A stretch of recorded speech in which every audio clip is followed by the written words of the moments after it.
computer so it's not all mixed up in stuff. Oh, that's smart. Yeah, you can just record it to your computer. Okay, and so then we'll see how these two match. That's what you do this good. Okay, so hello. Well, no, I don't know.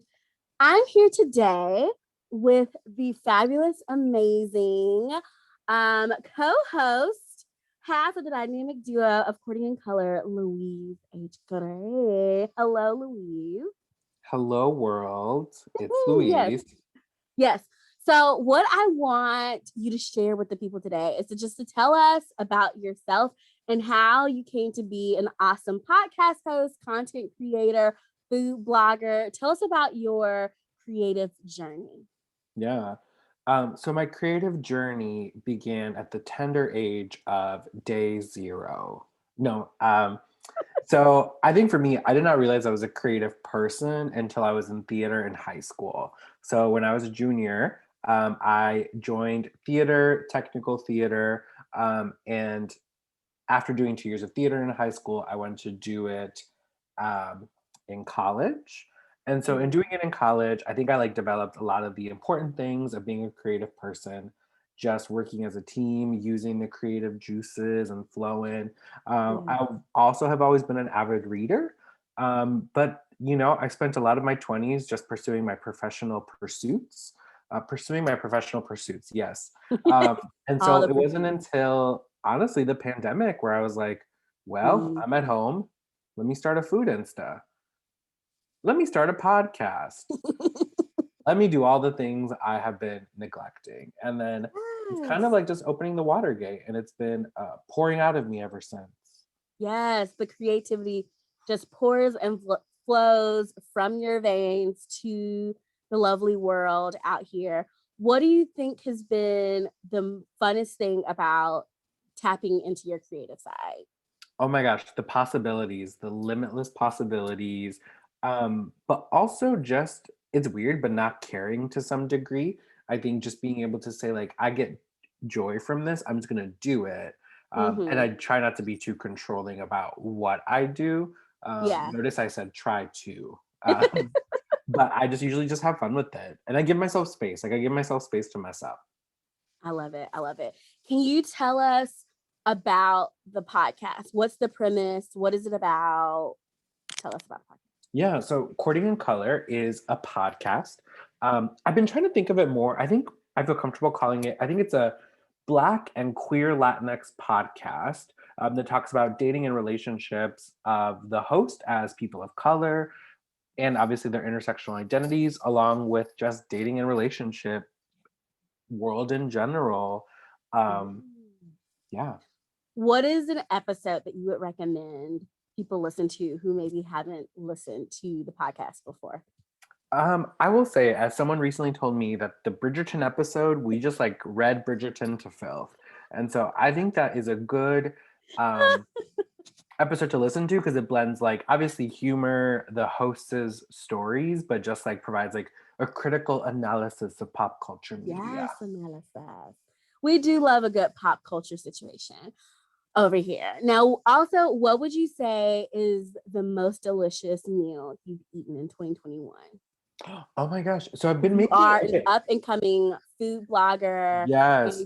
You have you been sponsored yet? I feel like you're getting very popular. Okay, so I haven't been sponsored. I don't think I even told you. I got free goodies. I've gotten multiple free goodies. Free food, yes! Yes. Someone hit me up and was like, I want to gift you a box. And I'm like, oh my gosh. Ultimate goal. And then you'll appreciate this. Biscuitville sent me coupons. It's Biscuitville. Yes. Biscuitville. I'm making it. And so what was the question? What is the most delicious thing? Oh, delicious meal. Okay, yes. I made this a week and a half ago. I say it was we. My partner and I made it. It's lamb dumplings. Using ground lamb and making dumplings, just ground lamb, spices. Diaspora Co. It's a single origin spice shop owned by women of color. And so they work directly with the farmers in India.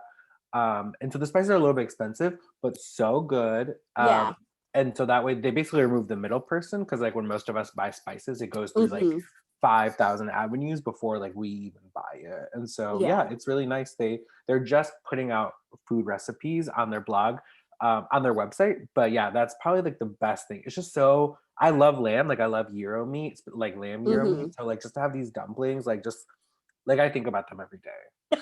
I love it. Well, and I just only recently learned that Euro meat is more than likely lamb. And so I think I've had Yes. lamb before and I didn't even know it. And so if that's the case, lamb is tasty. So that's Hmm. awesome that that's been one of your favorite meals. And actually, one quick thing I do want to add is the fact that I feel like your food blog, I describe it as like edutainment. Like it's entertaining. It's like, ooh, what is Louise cooking this week? Hmm. What are they doing? Maybe what new local Yes. restaurants are they finding? But it's also like educational. Like you really highlight like by POC, like chefs and food artists and restaurants and shops and things like that. What made you come to that decision? Yeah. So part of it obviously is like the professional work that I do around diversity and inclusion. So I'm like, there's a part of me like I want to bring it to my food blog. And for me, it's really important to just like decenter whiteness as much as I can. And Mhm. also I own the food blog, so like it's totally my choice to do that. Yes. And even honestly, next month is Women's History Month, but I'm like, I'm trying to focus like on non-white Christian women, right? So like Mhm. focus on Jewish women, focus obviously on women of color, indigenous Yes. women. I mean, there's just so many things in the world. And what I'm realizing, I'm no expert on the food industry, but like even going to a used bookstore and looking at the cookbook section, I would say maybe 10 to 15% of the books on the shelf were written by like BIPOC folk.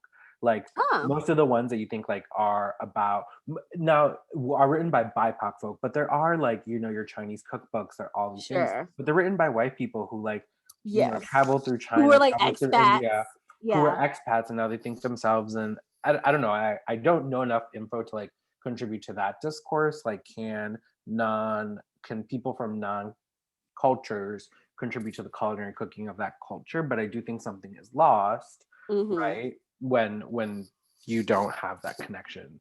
But I don't know. I mean, and I always say like I try to make things. Obviously, I make things from a lot of different cultures, and I'm like, I Yeah. don't know if this tastes good. It tastes good to me, but I would not bill it as like, oh my gosh, I made dumplings, therefore I know about Chinese cooking or Szechuan Right. Chinese cooking, right? Like, no. Right. But at a bare minimum, you're showing just kind of your average Joe, I want to try to cook something a way to like you're showing them different cultures like through your cooking, even though you're not labeling yourself as the expert of these cultures. Like you were certainly doing a great job, I think, at like introducing people and like having the beginner's guide, so to speak, to like a cultural cuisine, a Right. culinary cultural cuisine cruise Oh my gosh. Speaking journey. of cruises. Yes. But anyway, so that's all the time I'm pretty sure we have today. I will have fun editing this. Thank you so No problem. much. Okay, so we're gonna log off and then you're gonna let it Okay, download okay. and we'll yeah, yeah.